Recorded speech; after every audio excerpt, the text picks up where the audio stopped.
bata, kumusta kayo? Meron akong ibabahagi sa inyo na isang kwento kung saan maraming aral ang mapupulot dito.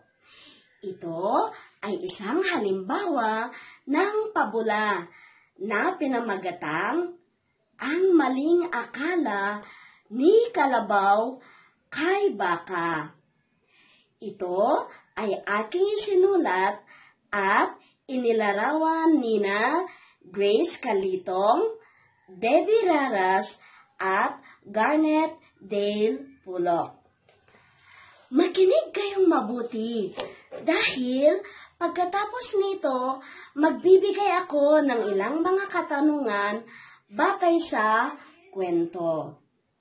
Maling akala ni kalabaw kay baka. May matandang nagngangalang Ama Tsaking. Mayroon siyang mga alagang hayop at ang pinakatanyag sa kanila ay ang baka at ang kalabaw. Ito ang araw-araw niyang ipinapastol sa bundok ng Tiyata. Isang araw, hinukso ni kalabaw si baka. "Tingnan mo ang inyong katawan. Ang taba-taba mo. Parang di ka na makatayo. Lagi ka kasi natutulog at kain ng kain." Sagot naman ni baka, ikaw, tingnan mo naman ang iyong kutis. Parang uling at tuyong-tuyo." "Oo naman, kasi lagi akong nakabilang sa araw na nag-aararaw sa bukid. Hindi gaya mong walang naitutulong sa mga tao."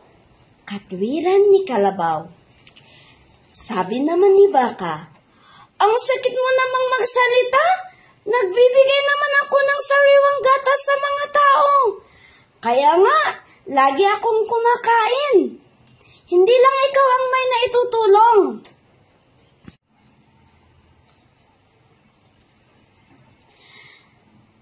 Napagtanto ni kalabaw na pareho pala silang may naibabahagi sa mga tao. "Pasensya ka na, baka, kung kinutya kita dahil sa pangangatawan mo." Simula noon, naging magkaibigan sina kalabaw at baka. Naisip nilang pareho pala silang nakatutulong sa pamilya ni Ama Tsaking. O ano mga bata, nag-enjoy ba kayo?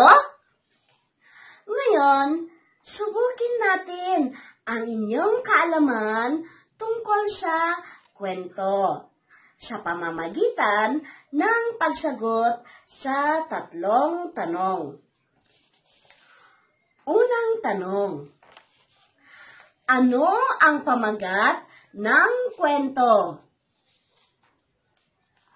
Tama! Sabayan niyo ako. Ang pamagat ng kwento ay ang maling akala ni kalabaw kay baka. Pangalawang tanong, sino ang may alagang hayop? Tumpak!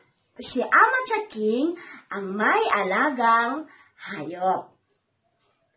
Pangatlong tanong, saan matatagpuan ang alaga ni Ama Tsaking? Magaling!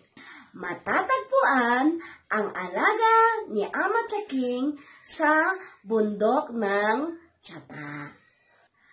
Ngayon, ano-ano ang mga aral na maaaring mapulot sa kwento?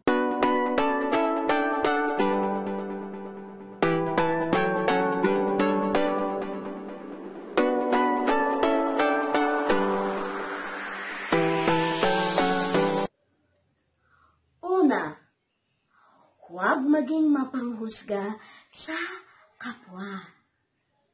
Pangalawa, respetuhin ang kapwa-tao. At pangatlo, pagtutulungan at pagkakaisa. Wow! Ang galing-galing ninyo! Nakuha lahat ninyo ang sagot sa mga tanong. Dito nagtatapos ang ating aralin. Hanggang sa muli nating pagkikita. Ito si Teacher Fräulein, ang inyong guro sa unang grado. Bye-bye!